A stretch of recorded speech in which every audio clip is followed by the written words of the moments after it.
Hi there, hey there, it's me, Priscilla B, and this is my creative writing workshop. Um, this is a safe place where you can feel free to express your ideas and to seek out advice. Um, this place is all about the love, all about respecting one another and helping each other achieve their goals and their dreams and all that fun stuff. So I highly recommend when you're a creative writer um, to have a notebook. So this is my notebook. It says Pure Magic, and this is where I'm going to be focusing in on writing out all my ideas. Maybe I'll have a dream and I'll be like, oh wow, that dream is like a good idea for a movie or a TV show, and then I'll write it down. Um, it takes a lot of self-discipline. Discipline doesn't always have to be a bad word. It can just all be about organizing and focusing. And um, so there's some random stuff in here. I was letting my daughter Love use it for school, but she didn't really need it for school. So I'm going to be using these blank pages to write stuff. Anyways, so I already have some things in here that I was working on before I was studying what it was like to work in a special needs home. I was a DSP, which stands for Direct Support Professional. Part of creative writing is research. Research is the subject for today. So when you go out in the field and you're trying to uncover truths and find stories and meet new people and get inspired, it can be a tumultuous journey. It can be a troublesome journey. There can be a lot of negative influences out there. I just had the unfortunate experience of working with a team of people who were not a team. They were uninspired, they were unmotivated, they had terrible communication skills, they were unprofessional. Some of them were overpaid, and I was underpaid. So that being said, I did learn a lot, and now that I've come through my journey over the last 2 months, I'm now working on other things, but it's always good to go back and revisit what you were working on in the past. So that all being said, research. You might want one of these tools. This is a tool. Sometimes you have tools up here. Sometimes you have tools that you can hold in your hand. This is one of them. Unfortunately, I lost the charger, and it's going to cost me about $40 to order a new charger, and because you can really only order them online. They don't really sell them at like Target or anything. Maybe Best Buy. I haven't checked at Best Buy. But I think it would be a wise investment to have a backup camera and a charger to go with it. So, that being said, that's my plan. So,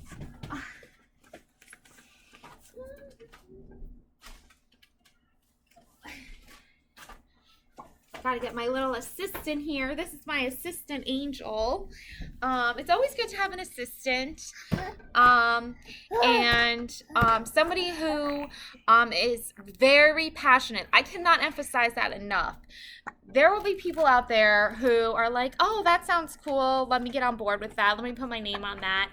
Oh, yeah, I want to be a part of that. But they are not at all interested in doing actual work. They're motivated purely by money, and they're not passionate about it. They don't want to do it for free. And if they don't want to do it for free, I mean, business can only go so far. Passion can only go so far. If you need to pay your bills, which everyone does, um, then, and they're not being passionate about paying you, then you should not be passionate about helping them, especially if that was agreed upon arrangement.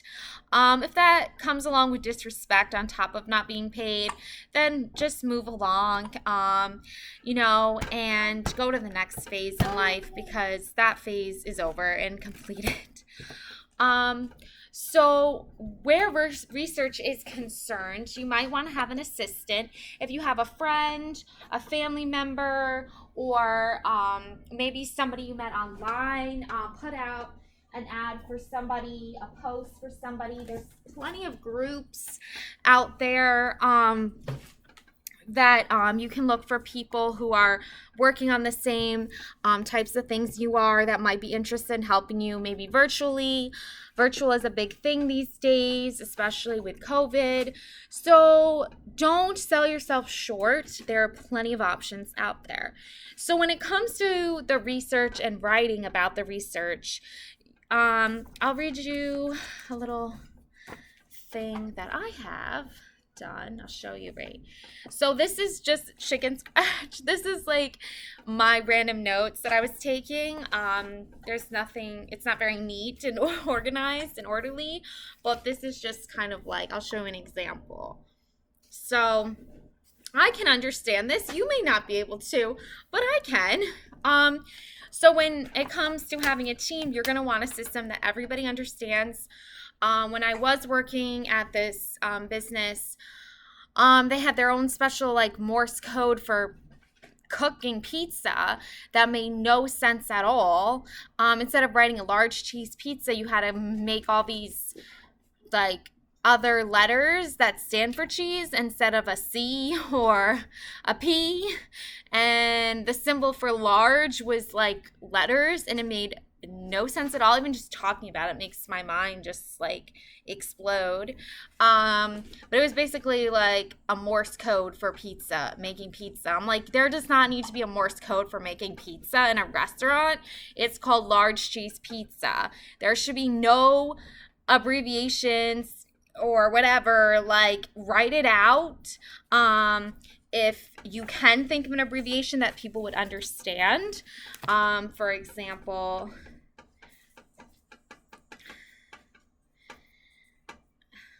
okay. So what I did here is I wrote large cheese pizza.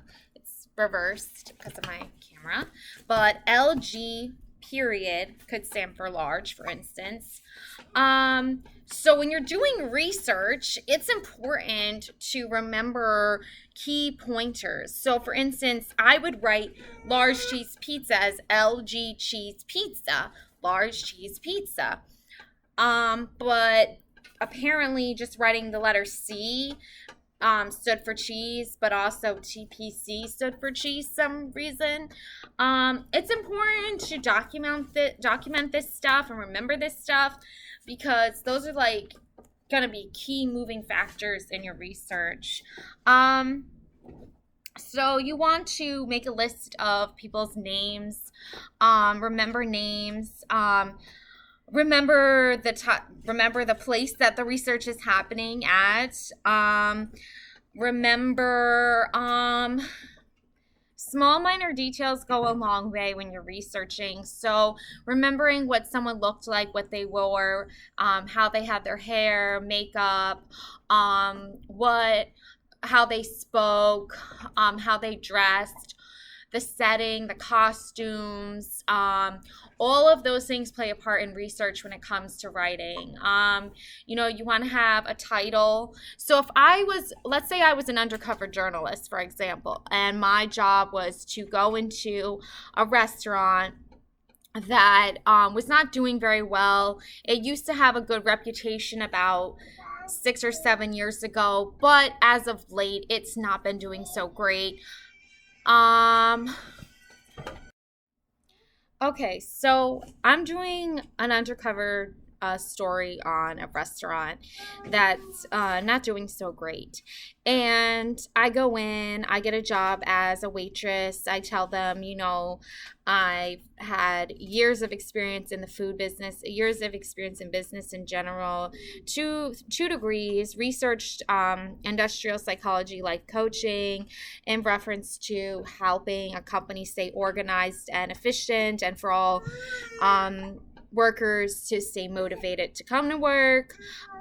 So basically, I'm way overqualified to be working there in the first place as a waitress. I could be running my own restaurant if I wanted to, and I had the money. If I had the capital, I could do it.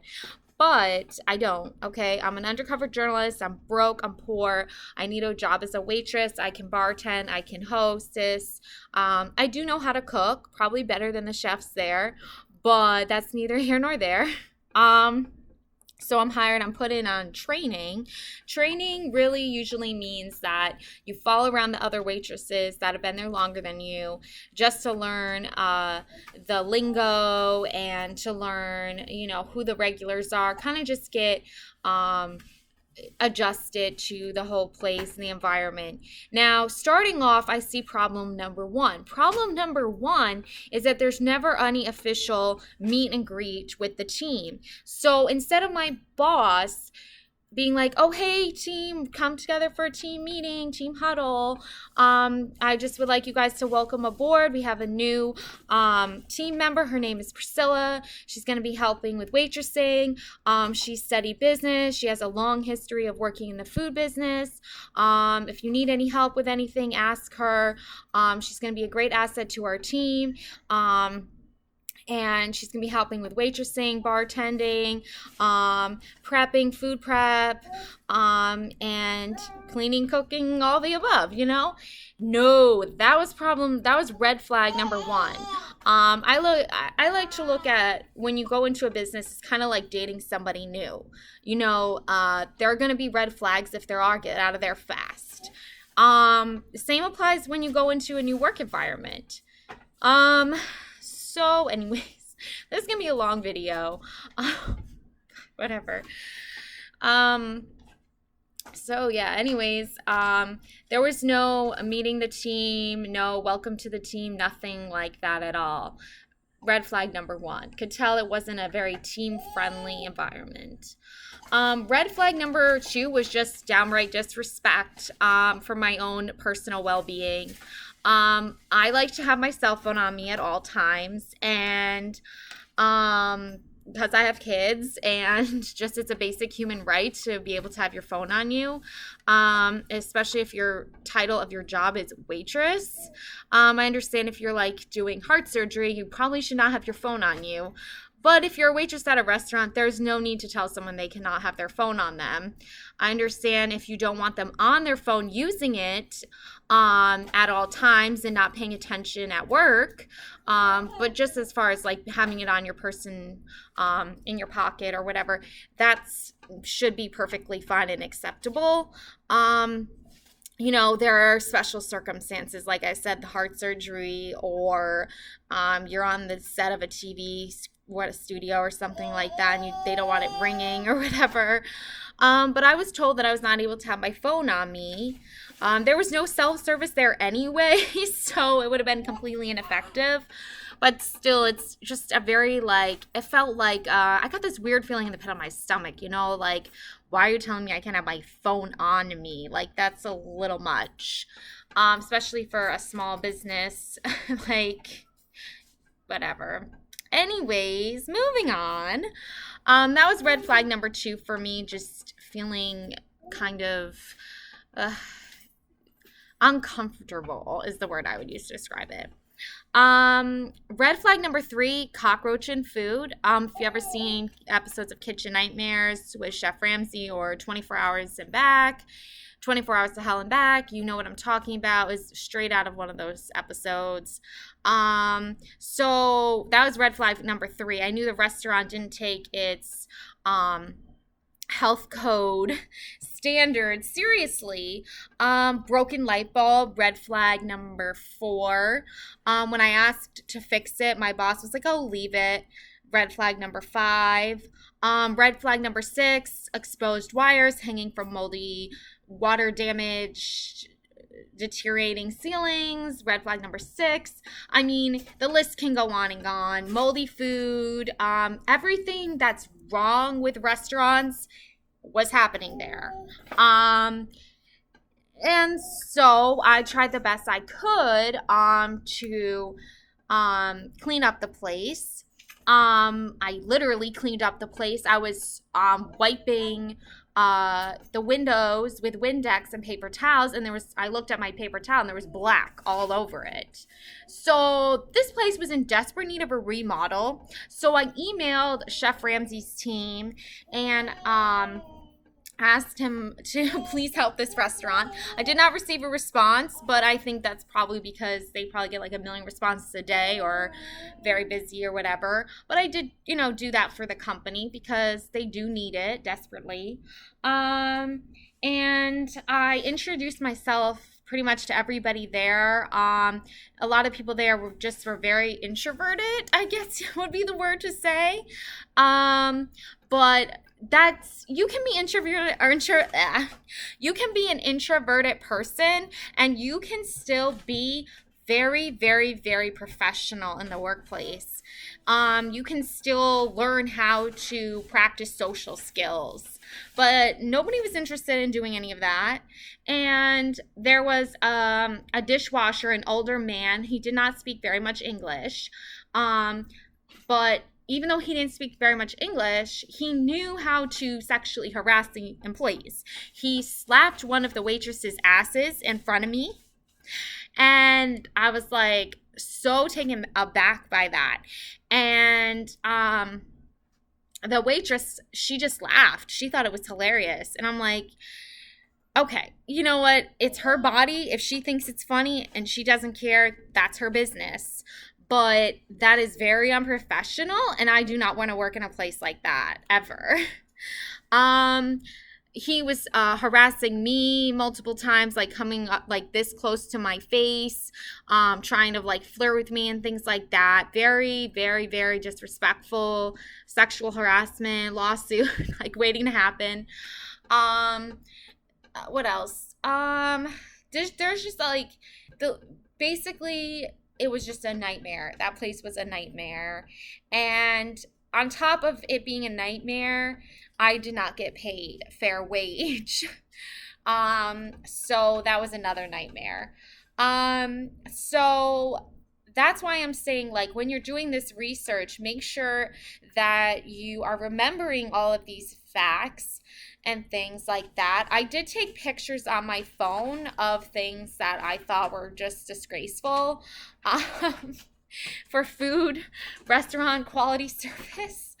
And all of that stuff can go into your article if you're an undercover journalist. So that's why, take yourself seriously and take your business seriously. If you are going into a place and you're like, okay, I'm going into this place, I want to get a story on them, I want to see why they're suffering so much, maybe I can help them, maybe they'll be open to help.